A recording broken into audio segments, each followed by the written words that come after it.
This podcast was produced using artificial intelligence and refined by human editors. Ahoy there, fellow wanderers. Welcome to another delightful stroll through the streets of world culture and hidden treasures. You're listening to Travel with Lara and Luca, and today we're cozied up with a hot cuppa to chat about the one, the only, Edinburgh. Oh, Edinburgh, that city is like a good book that never ends, isn't it? Every time I think I've reached the last page, I discover a new chapter waiting for me. So true. Nestled between the crags and the sea, it's a city that wears history like a well-loved cloak, isn't it? Absolutely. And not just any cloak, Luca. A cloak woven with tales of its queens, poets, and rebels. Today's episode is a love letter to Edinburgh, a city that continues to fascinate us and our listeners. And let me tell you, we've got quite the itinerary planned for today's episode. Sights, food, those peculiar little tidbits you never knew you wanted to know about, and of course, our legendary travel tips. But before we dive into those cobblestone streets and wind our way through the closes, let's give our listeners a taste of what's to come. Luca, if Edinburgh were a season, which one would it be for you? Oh, you've started with a tough one. I'd say Edinburgh is autumn, crisp, colorful, filled with cozy spots to ponder the timeless mysteries of life, and maybe enjoy a wee dram of whiskey to keep warm. An excellent choice. For me, Edinburgh is spring. It's that fresh breath of air when you climb Arthur's Seat and the city spreads out before you like a tapestry of new beginnings. It may be chilly, but the hope of warmth is just around the corner. Now that's the kind of poetry that gets me booking the next flight out. And do you remember that little cafe we stumbled upon last time? The one tucked away down that close off the Royal Mile? How could I forget?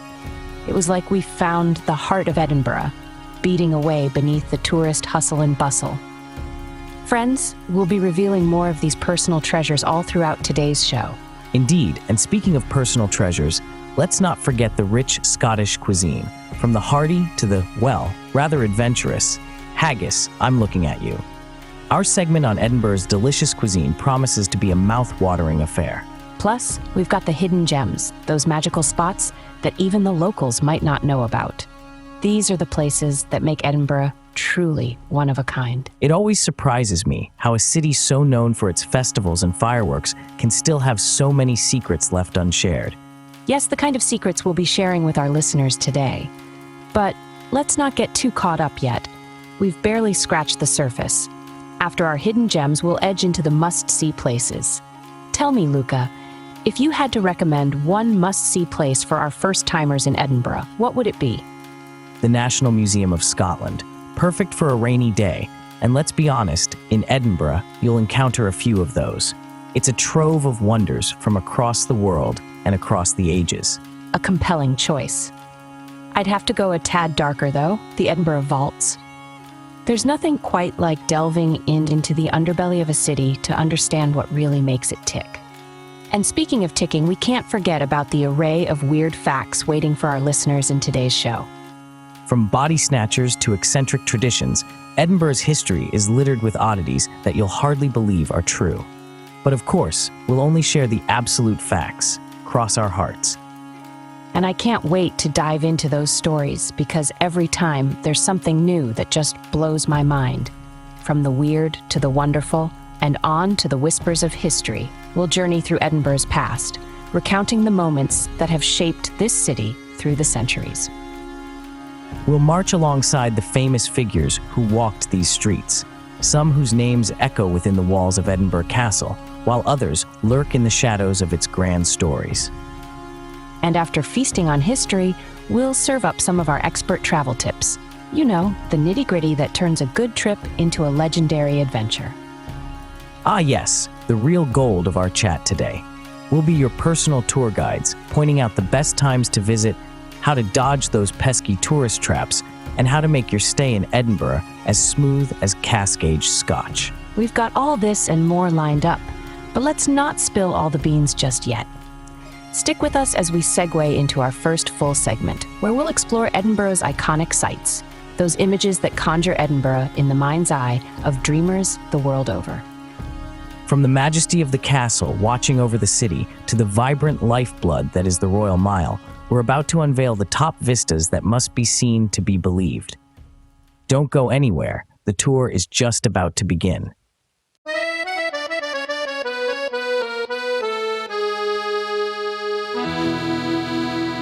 Welcome back to the iconic sights segment of Travel with Lara and Luca.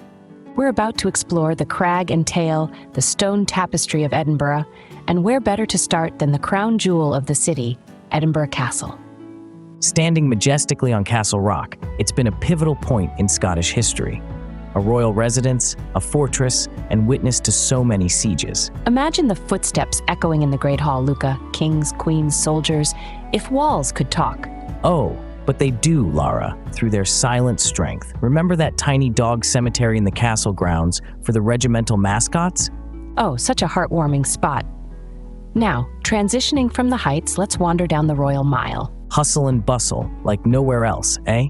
It's like a medieval catwalk showcasing the best of Edinburgh, ending at the Palace of Holyrood House. Street performers, bagpipes, that infectious energy. Every visitor must walk this cobbled street. Ah, and you can't forget the alleyways, those closes, each one with a story soaked into the stones. Speaking of stories, let's not forget about Arthur's Seat. Rising like a guardian of the city, an ancient volcano calling for visitors to conquer it. True, and once you reach the top, the wind has this knack for stealing your breath, both from the effort and that endless view from the Firth of Forth to the distant highlands. A panorama fit for the gods. But Luca, share with the listeners, what is your personal favorite site? Tough choice, Lara, but for me, it's Calton Hill. It offers such a romantic vista, particularly at sunset. It feels like the city is putting on a show just for you. The collective memory of Edinburgh is etched all over these places. And yet, the honeyed stone of the city shelters more tales to feast on. Delicious tales that we'll uncover in our next segment on the delectable cuisine of Edinburgh.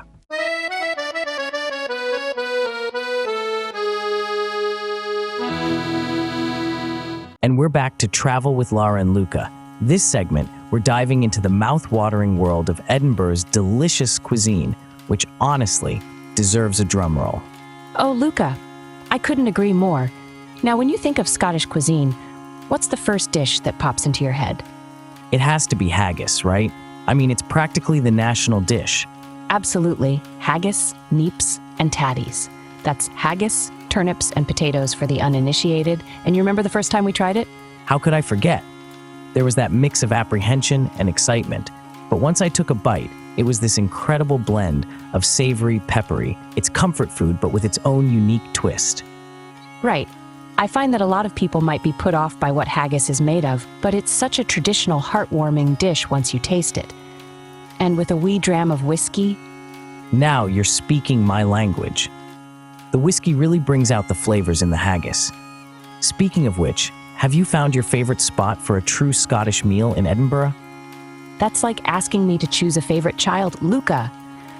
But there's this cozy little place in the old town where they do haggis with a modern twist. And the atmosphere is just so traditionally Edinburgh. Ah, I think I know the place you mean. Wooden panels, dim lighting, and sometimes they'll have a live band playing local music. That's the one. But hey, we can't talk about Scottish food and not dive into the world of whiskey tasting. It's practically an art form here. Definitely, I remember my first whiskey tasting tour in Edinburgh. I learned that it's all about the nose, the color, the palate, and the finish. And there's such a variety from smoky to sweet. Each distillery has its own character, doesn't it? And what's fascinating is how the water, barley, and even the air can influence the taste. Right. And did you know some of the best places for whiskey tasting aren't necessarily the big-name distilleries? There are some fantastic hidden whiskey bars dotted around the city. Oh, tell me about it. The bartenders in those places, they really know their stuff. You could say, I'm in the mood for something peaty, and they'll have the perfect recommendation. Now, shifting from the evening's wee drams to something that's a true Edinburgh institution, afternoon tea. The elegance of it, the little sandwiches and cakes. The scones. You can't forget the scones, Luca, with jam and that rich clotted cream. And for anyone listening, afternoon tea isn't just for the posh and the fancy. It's surprisingly versatile. Exactly. You can have it in a grand hotel or a quaint cafe, and either way, it's a delightful experience. It slows down time a bit, doesn't it? It does. It's like stepping into a little bubble of tranquility amidst the city rush. The ritual itself is an experience. Speaking of tranquility, there's nothing quite like the pub culture here in Edinburgh. It's the heart and soul of the city's social life. That's where the term pub grub takes on a whole new meaning. It's not just about the drink, it's the warm, hearty meals that really shine through. Mince and tatties, steak pie, Cullen skink, which is that rich, smoky fish soup. The flavors are robust, perfect for Edinburgh's sometimes drake weather. Remember that one hilarious evening in that pub by Grassmarket? It started with sampling ales and ended with us joining in on what might only be described as a spontaneous folklore session. How could I forget? That's Edinburgh for you. One moment you're a stranger, the next you're part of the family, singing songs you never knew you knew the words to. Precisely, Lara. And that warm, inviting atmosphere is everywhere, from the highest-end restaurants to the most laid-back pubs. It's in the people, the food, the stories shared across a table. Whether it's haggis or whiskey, afternoon tea, or good old pub grub, Edinburgh's culinary scene is a true reflection of its heart. And it's a heart that beats with tradition, indulgence, and an openness to every traveler. As we relish these tastes in our minds, let's get ready to lift the veil on our city's less charted territories. Stick around because in our next segment, we're uncovering Edinburgh's hidden gems. And you might need to dust off your explorer's cap for this one, because we're venturing into the stories and locales that many maps won't show you.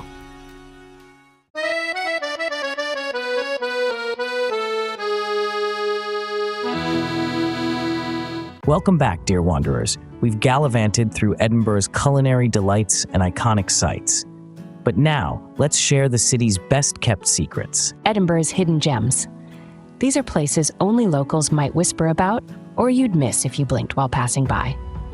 And we don't want you to blink and miss a thing. Let me start with Mary King's Close.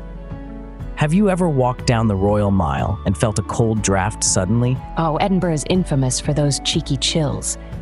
But it's not just the weather, it's an entrance to an underground time capsule. Exactly.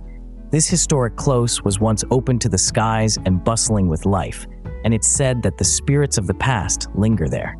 Talking about spirits, did you ever have a pint at the Jolly Judge? Lara, are you suggesting we haunt a pub? Quite the contrary, my friend. This pub is as cozy as it gets. Tucked away down a close, it's like finding yourself in old Edinburgh. And the real apparitions? The incredible range of whiskeys they've got. A haunting I can get on board with. Now, for a different kind of hidden gem, there's Dunbar's Close Garden. It's a lush green sanctuary amid the city's hustle, dating back to the 17th century. You could walk past its narrow entrance a dozen times on the Canongate and never notice it. It truly is a secret garden. Now, let's take a little stroll to the water's edge, Lara. Have you ever visited the village of Cremond? The quaint seaside retreat. Odd to think it's part of Edinburgh. I adore the walk out to Cramond Island during low tide, but beware, the tide turns quickly. That it does. There's an air of peacefulness there that contrasts with the buzz of the city. Speaking of water, the water of Leith Walkway is quite the painter's muse, threading through vibrant nooks like Stockbridge and Dean Village. A riverside stroll there is almost a spiritual experience. And on a sunny day, Dean Village feels like a slice of the countryside within the city. Let's share a wee secret. Amidst the grandeur of the new town, there lies a place called the Circus Lane. It's not a circus, but its charm is certainly spectacular. It's a picture-perfect street, perhaps the most photographed among those in the know. Luca, what would you say if I wanted to send our travelers on a treasure hunt? I'd say that depends on the treasure, my dear Lara. Well, this one involves books, a treasure trove for bibliophiles. Ah, you mean armchair books? I do, a labyrinth of literary wonders piled from floor to ceiling. It's dangerously easy to lose a few hours in there and leave with more than you can carry. But we encourage it. For those who find solace in old books, it's an absolute must. Another gem that stands out is Gilmerton Cove, a series of mysterious hand-carved chambers beneath the ground. Its origins are debated, but whether it was a druid's temple or a smuggler's den, the air of mystery is undeniable. And you know, Lara, every city has its local market, but Edinburgh has the pit market. A mix of artisanal bites and live music that animates an industrial yard in Leith. Pit Market is excellent for those who love to eat, drink, and mingle with the local crowd. A modern secret garden of gastronomic delights. Before we step away from these hidden gems, let's not forget the Anatomical Museum.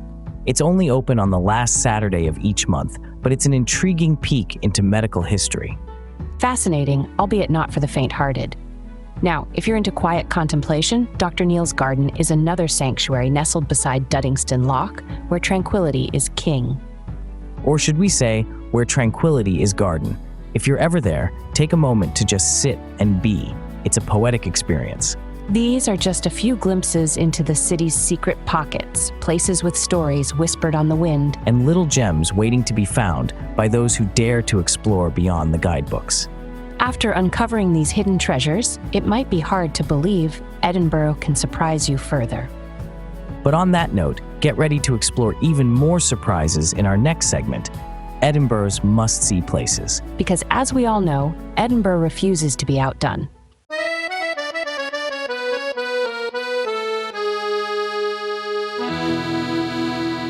Welcome back, everyone, to Travel with Lara and Luca, where we're uncovering the heart of Edinburgh, one must-see place at a time. That's right. And no visit to Edinburgh would be complete without a stop at the modern marvel that is the Scottish Parliament building. It's unlike anything else in the city, don't you think, Lara? Absolutely, Luca. Nestled right at the end of the Royal Mile, its contemporary design stands in stark contrast to the historical architecture surrounding it. I love how it reflects the rugged Scottish landscape. And the debates, if you're lucky, you can catch one in session. It's a bit like theater, really. The passion, the drama. Oh, totally. It's like the political history of Scotland unfolds right in front of you. Speaking of unfolding history, shall we venture next to the royal heart of the city? Ah, Holyrood Palace. Now there's where you feel the weight of centuries. Kings and queens walked those halls, and even today, it's Her Majesty's official residence in Scotland. And it's that blend of ancient and modern that makes it uncannily intriguing. I think it's lovely how you can wander through Mary Queen of Scots' chambers and then catch a glimpse of where current royals might be staying. It's layered, like a Scottish trifle. Those walls have stories, if only they could talk. Remember that time we took the audio tour and the guide's voice seemed to bring those stone walls to life? How could I forget? It was as if we were being personally escorted by Mary, Queen of Scots herself. Now, for all our lovers of culture and history, there's another treasure trove I find utterly compelling. You must be talking about the National Museums of Scotland. From the tiny to the Titanic, the fossils to the fashions, it is a deep dive into what makes Scotland, well, Scotland. It's free, which is great for the wallet, and you can spend hours there exploring. My favorite section has to be the exhibitions on Scottish antiquities. The craftsmanship is astounding. I gravitate to the science and technology part. Seeing Dolly the sheep there, preserved for eternity, is chilling and fascinating at the same time. From heritage to high hills, shall we take our listeners up Calton Hill? I'd say it's my favorite spot for panoramic city views. Oh, for sure. That's a good workout too, with a reward at the end. The National Monument and Nelson's Monument, they're not just for decoration. They tell the story of Edinburgh's past. Exactly. Each monument weaves its own narrative. And standing up there, with the city stretched below, against the backdrop of that endless sky, it truly feels poetic. But you know what's interesting, Lara? Despite being surrounded by all this history, it's still a place for the people. You see locals and tourists alike soaking up that vista or just having lunch on the grass. Integration of the old with the new. That's Edinburgh for you. The city doesn't just preserve its past, it lives in harmony with it, don't you think? Couldn't agree more. And as we look out from Calton Hill, we see a city that has withstood time, reconciled its history with its future, and stands ready for the next chapter. Which, for us, must remain a mystery, as we've reached the end of another segment. Stay with us, because when we come back, we're going to delve into Edinburgh's weirder side. Oh yes, get ready for ghost stories, strange customs, and the curious characters that have walked these cobbled streets. You won't want to miss it.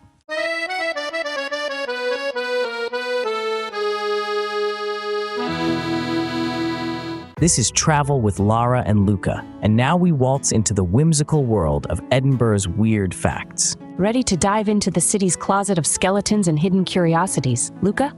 Absolutely. Where else can you kick things off but with the city's phantasmal residents? Yes, ghosts. Edinburgh is known as one of the most haunted places in the world. Oh, the ghost tours under the city in those ancient, eerie vaults. I remember feeling a sudden drop in temperature and that unmistakable shiver.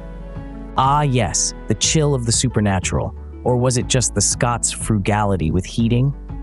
But in all seriousness, the tales of Greyfriars Kirkyard and the infamous Mackenzie poltergeist are enough to turn anyone's hair white. Speaking of white, let's talk about the White Lady of Corstorphine. Legend says she's still looking for her lost love, or maybe just the nearest Greggs to grab a sausage roll. Maybe she's after something vegan. Edinburgh is rather progressive, after all. Now, from ghosts to laws, Edinburgh had some weird ones in the past, didn't they? Oh, indeed. Did you know it was once illegal to be in possession of a cow whilst inebriated? Picture the scene. Sir, step away from the cow. You're clearly 3 sheets to the wind. As long as no cows are staggering around today, I think we're fine. Now, on to some of Edinburgh's eccentric characters throughout history. The city was never short of them. For strange habits, we can't ignore Lord Monboddo, the 18th century judge. He believed humans were originally born with tails, which is quite the visionary thought for evolutionary science, or just a penchant for tails. Might explain the local fondness for belty cows, those charming belt-patterned and yes, tailed animals. And let's not forget the infamous Deacon Brodie, the real-life inspiration for Stevenson's Dr. Jekyll and Mr. Hyde. That's the curiosity of Edinburgh for you, the blend of the respected and the roguish in one man. He was a respected city councillor by day, masked burglar by night. Quite a practical way to discover which locks need fixing. Speaking of strange, the city's festivals also offer a plateful of weirdness. Notably the Beltane Fire Festival, celebrating ancient traditions with a modern-day mix of fire, drumming, and body paint. It feels like a time travel trip to a pagan past. Nothing quite bonds people together like jumping over a bonfire. Switching flame for film, Edinburgh was also where the world's first color photograph was taken. A tartan ribbon, no less. How patriotic. A photograph worth more than 1,000 words in the subject matter alone. And talking about firsts, Edinburgh is home to the one and only dog to be awarded the keys to the city. Greyfriars Bobby, a Skye Terrier, spent 14 years guarding his master's grave. That's loyalty. Perhaps the most light-hearted spirit of them all. Edinburgh also had the world's worst poet, or so people say, William McGonagall, whose recitals were so dreadfully amusing they supposedly caused riots. With verses that could curdle milk, he was pelted with rotten fish, yet perseverance was his companion, much to literature's dismay. Perseverance or sheer oblivion to the concept of meter and rhyme. Either way, Edinburgh loves him. And weird facts about Edinburgh just wouldn't be complete without mentioning the Stone of Destiny. Ah, the ancient symbol of Scottish monarchy, stolen by students in a daredevil act of national pride, only to be found later on the altar of Arbroath Abbey. This stone's relocations could rival any modern blockbuster. Speaking of movement, an alarming amount of folks don't know about Edinburgh's underground. No, not the vaults, the actual underground city streets, now buried beneath the current city level. That's right, Mary King's Close, for example. A bustling street once, now a time capsule under the Royal Mile. There's a palpable sense of living history down there. Luca, what history lurks in your favorite parts of city? In this city, every stone and every shadow have a story. Why, in our next segment, we'll peel back the layers of time and delve into Edinburgh's fascinating history.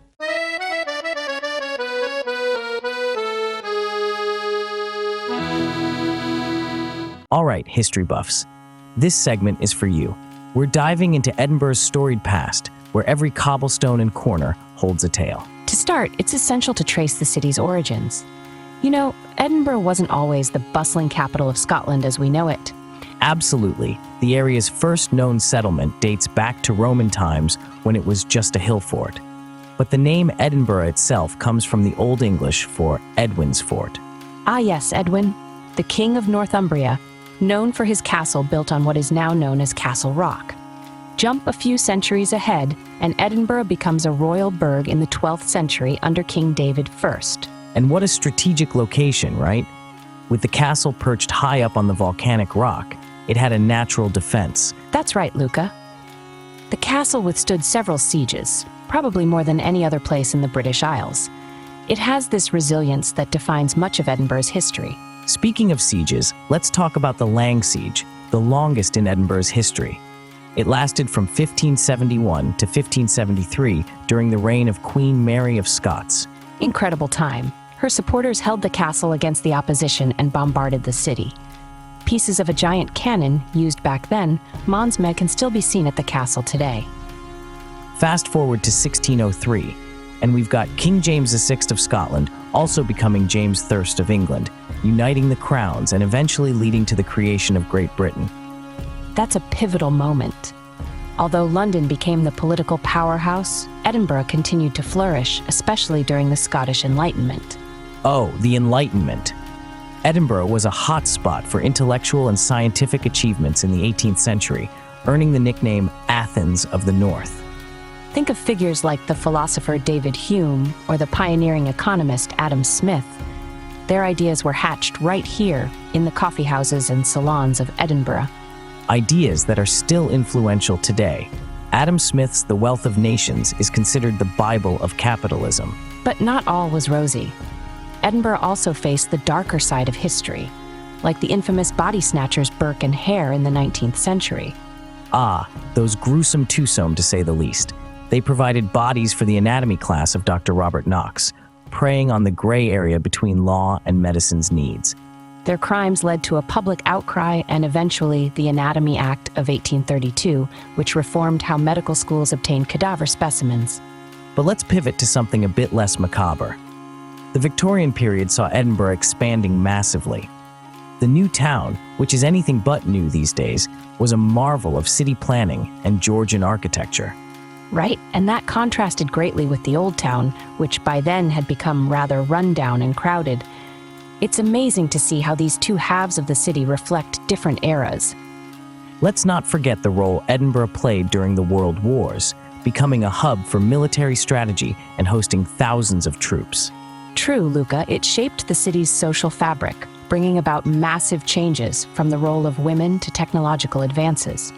And post-war, Edinburgh had to adapt to a new world order, reinventing itself with international festivals like the famous Edinburgh Festival Fringe in 1947. The Fringe, that was a game changer for Edinburgh's cultural scene. Performed on the fringe of the official Edinburgh International Festival, it grew to become the world's largest arts festival. Speaking of reinventing, Edinburgh continues to evolve, blending its rich history with modern advancements, like the Scottish Parliament building, opened in 2004. That building is an example of how Edinburgh respects its past while looking firmly to the future. And I think that's a beautiful metaphor for the city itself. It sure is, Lara. And it's this blend of the ancient and the modern that makes Edinburgh's history so fascinating. From kings and philosophers to festivals and parliaments, it's a city that's always been at the heart of Scotland's story. And that's just scratching the surface of what makes Edinburgh's history so compelling. I feel we could chat for hours about the tales these stones could tell. We certainly could, but we do have to keep moving. In our next segment, we'll be sharing expert travel tips that will help you navigate this city with the grace of a local. Get ready to jot down some notes. You won't want to miss these insights.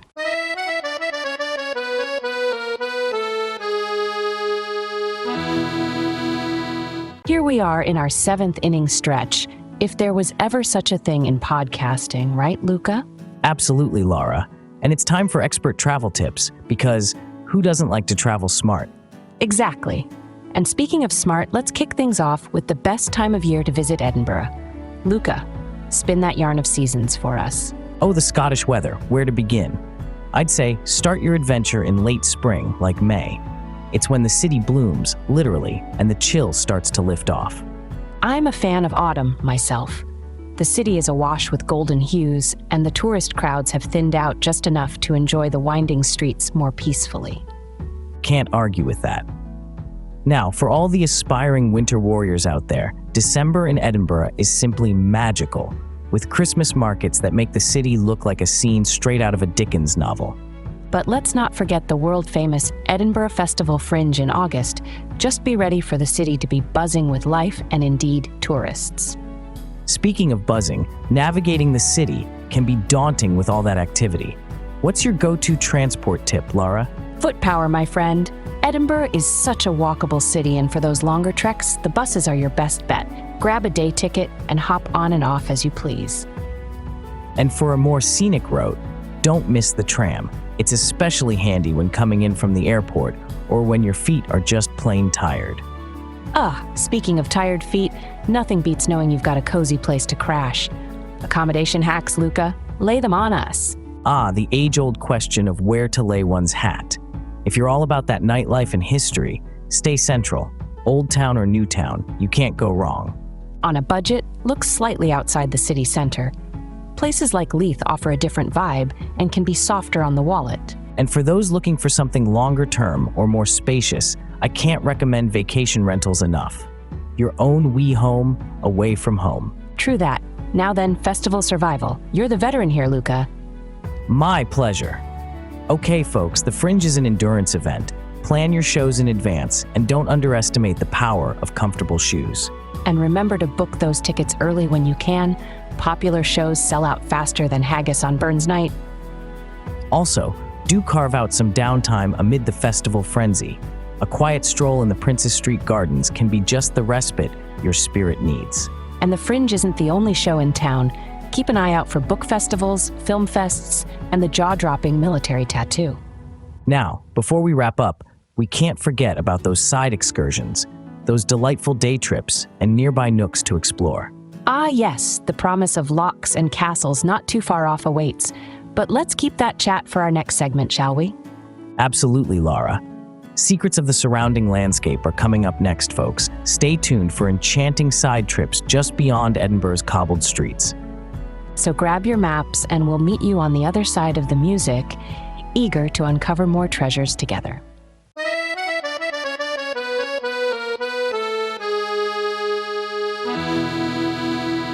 Pack your bags, Lara. We're exploring beyond the cobbled streets of Edinburgh today. That's right, Luca. Although Edinburgh itself offers a plethora of adventures, sometimes a side excursion is just what you need to truly appreciate the region.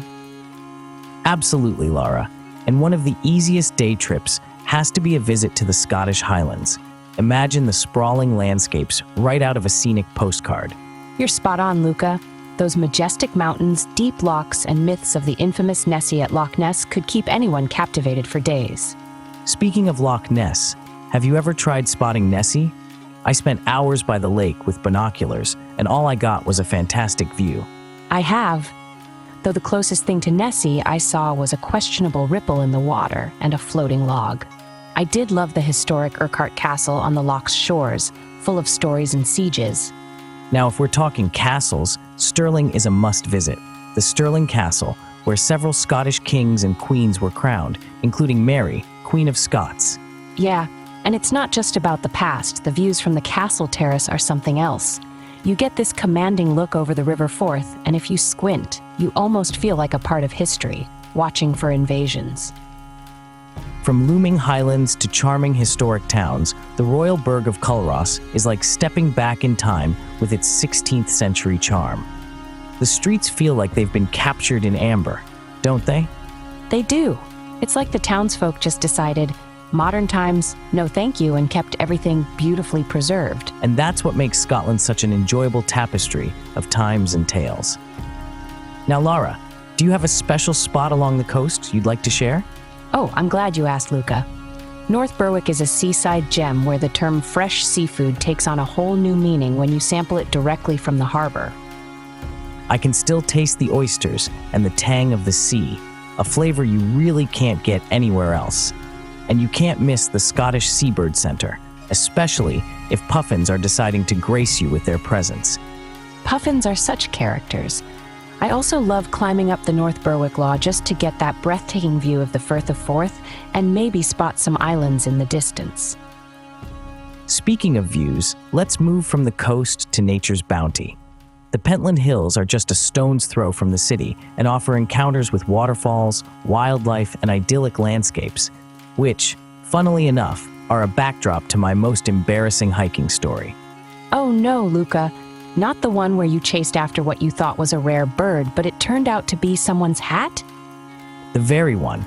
The hat was on quite the journey, but let's continue on ours. For fellow hikers, there's more than just scenic trails. What about finding a bit of magic in the forests? The Hermitage of Braid is like following breadcrumbs to a fairy tale spot, with an old estate house, towering trees, and trails that lead you through stories untold. It's moments like that when I appreciate the contrast.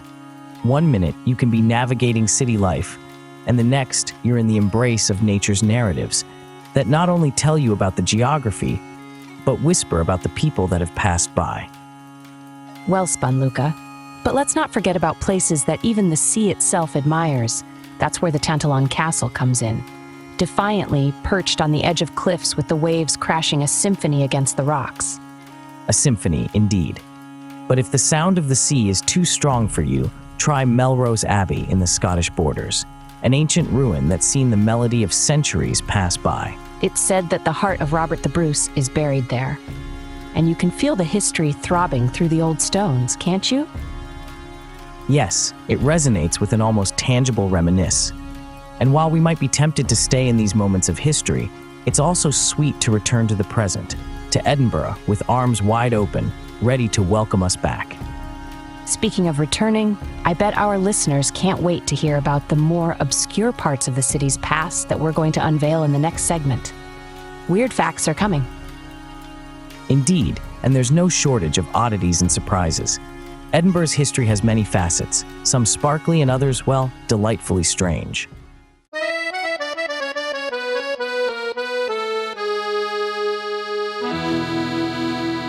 So as we round out today's journey through the enchanting city of Edinburgh, I can't help but feel a little nostalgic. Absolutely, Lara. Edinburgh is a city that captures your heart with every cobbled street and whispered legend. In this final segment, dear travelers, we're going to wrap things up with our final thoughts on this gem of Scotland.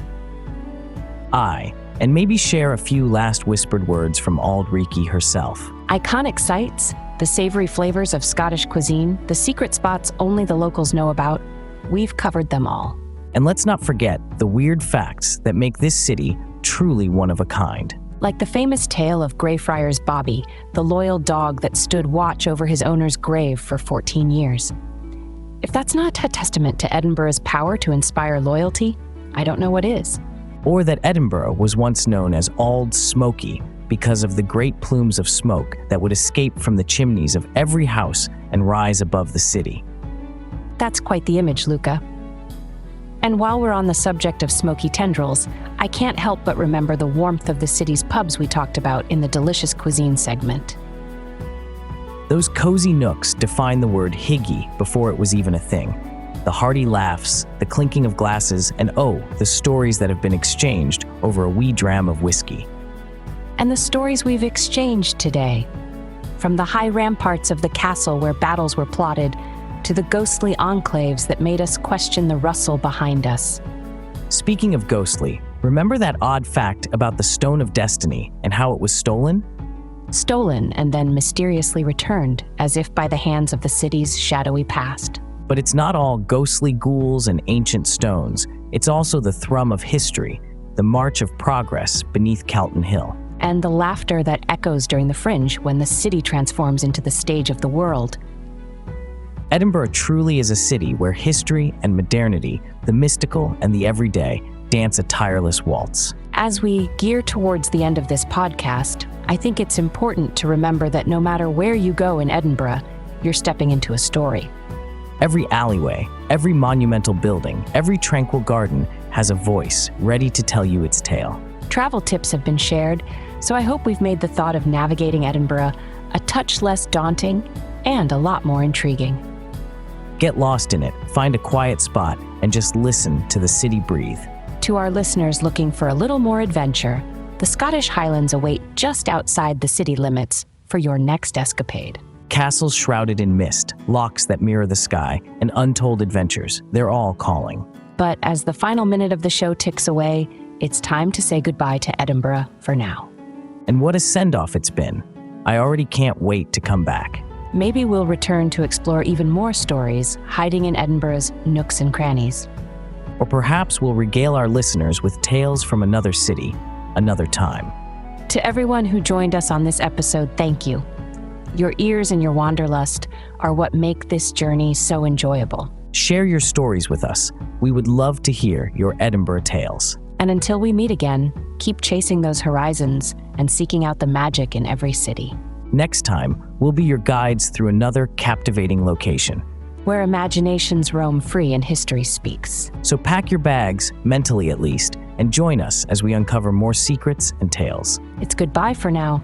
But not farewell. Stay adventurous, stay curious, and stay tuned for our next episode of Travel with Lara and Luca, where we promise the journey's just beginning. Until then, happy travels.